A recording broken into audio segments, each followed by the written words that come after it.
जय गुरुदेव। सभी को मेरा प्रणाम। श्री राम शर्मा आचार्य लिखित आकृति देखकर मनुष्य की पहचान। इसके पिछले भाग में हमने देखा व्यक्ति के नेत्र और बालों से उसकी पहचान कैसे की जा सकती है। आज के भाग में हम देखेंगे व्यक्ति के भौहें और उसके नाक से उसकी पहचान कैसे की जा सकती है। तो चलिए शुरुआत करते हैं। सिर के बालों की भांति भौहें के बाल भी मानव स्वभाव की बड़ी खरी कहानी कह देते हैं। आकृति विद्या के अभ्यासों को भौहें की परीक्षा करते समय निम्न बातों पर विचार करना चाहिए। उसकी गोलाई, लंबाई, मोटाई, बालों की बनावट, अंतस्थान आदि स्थान। ध्यानपूर्वक देखिए कि भौहें का आरंभ किस प्रकार होता है। यदि दोनों भौहें आपस में मिली हुई हो, दोनों का आरंभ बिल्कुल सटकर होता हो, तो ऐसे व्यक्ति से सावधान रहने की आवश्यकता है। पुराने जमाने में सामुद्रिक शास्त्री कहा करते थे कि ऐसे व्यक्ति का कभी विश्वास नहीं करना चाहिए, पर आपको इतना आगे जाने की आवश्यकता नहीं है। सटी भौहें को देखकर इतना समझना ही पर्याप्त है कि इस व्यक्ति का दिल और दिमाग साफ नहीं है। यदि भौहें लकीर की तरह सीधी और बहुत नीची आंखों के बिल्कुल पास हो, तो कठोरता, मजबूती तथा स्वाभिमान का कारण होती है। कुछ व्यक्तियों की भौहें गोलाई के लिए प्रारंभ होती है, पर बीच में अधिक झुकाव लेकर एकदम आंख की बगल से नीचे तक आ जाती है। ऐसे व्यक्ति साफ सुथरे खूब रहते हैं। चमक धमक और फैशन उन्हें पसंद होती है, पर मानसिक बल की उनमें कमी रहती है। विचारवान, विवेकी, दूरदृष्टि, ज्ञानवान व्यक्तियों की भौहें मोटी होती है। अधूरी, छिरछिरी और अस्त व्यस्त भौहें वाले कंजूस तथा लोभी होते हैं। टेढ़ी मेढ़ी भौहें, मोटी गुच्छेदार भौहें वाले मनुष्य चिड़चिड़े, अस्वच्छ, लापरवाह किंतु चतुर, बुद्धिमान और शासन करने वाले होते हैं। घनी और मोटी भौहें मजबूती, बुद्धिमत्ता, दृढ़ता का प्रतिनिधित्व करती है, किंतु यदि वे पतली, कमजोर और थोड़े बालों वाली हो, तो शारीरिक और मानसिक निर्बलता की कथा कहती है। तो चलिए, ये तो हो गया भौहों के बारे में।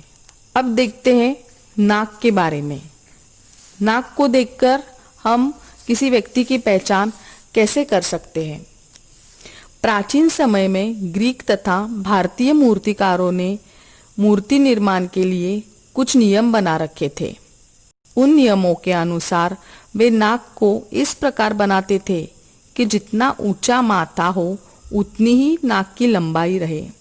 आंख जितनी लंबी हो उतनी ही चौड़ी नाक की नोक रहे। जितना अंतर दोनों भौहें के बीच में हो उतनी ही नाक की मोटाई रहे। आकृति विद्या के अनुसार यह नापतोल बहुत ही सद्गुणी, शक्तिवान, बुद्धिमान, बलवान तथा भाग्यवान व्यक्ति की है। यदि तीन में से एक दो बातें भी मिलती है, तो समझना चाहिए कि यह व्यक्ति उतने अंशों में उत्तम गुण धारण किए हुए है। बड़े चेहरे पर छोटी नाक या छोटे चेहरे पर बड़ी नाक, इस तरह का बेडौलपन चरित्र में किसी प्रकार की कमी बताता है। सीधी, पतली, लंबी तथा समांतर नाक शुद्ध चरित्र, मान मर्यादा की रक्षा, कला प्रियता तथा उत्साह की सूचक है। परंतु पतली और लंबी होते हुए भी यदि वह टेढ़ी, गड्ढेदार, मांस रहित तथा बेडौल हो, तो खुदगर्जी, निष्ठुरता तथा रूखापन जाहिर करती है। किसी की नाक की नोक नीचे की ओर इस प्रकार झुकी होती है कि नासिका के छिद्रों का भीतरी भाग बिल्कुल नहीं दिखाई पड़ता। किसी की नाक की नोक कुछ ऊंची होती है, जिसके नासिका के छिद्रों के भीतर का कुछ भाग दिख पड़ता है। यह दोनों ही अपने अंदर कुछ विशेष अर्थ छिपाए होते हैं।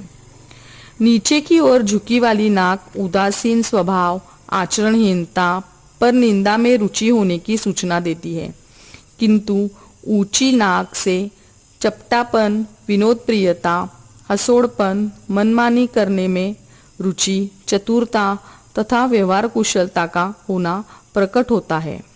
ऐसे लोग हर किसी को प्रिय लगने वाले होते हैं। चपटी हुई नाक न तो देखने में कुछ अच्छी मालूम पड़ती है, न ऐसे लोगों का स्वभाव ही कुछ उत्तम होता है।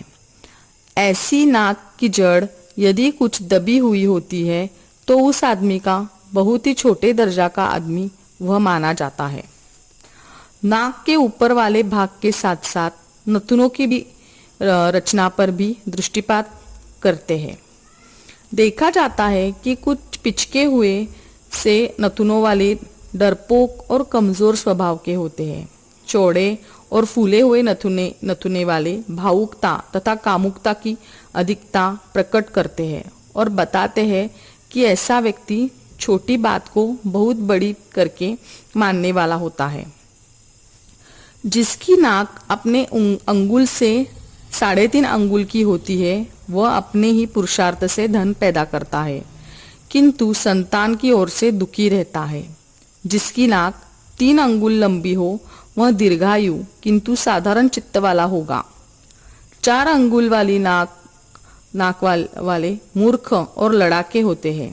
2.5 अंगुल की नाक वाले दरिद्री होते हैं। भाग्यवानों को प्रायः एक साथ 2 छींक आती है। तो चलिए आज के इस भाग को मैं यही विराम देती हूँ। अगले भाग में हम देखेंगे मनुष्य के दांत और मनुष्य के होठों से उसकी पहचान किस तरह की जाती है। जय गुरुदेव। धन्यवाद।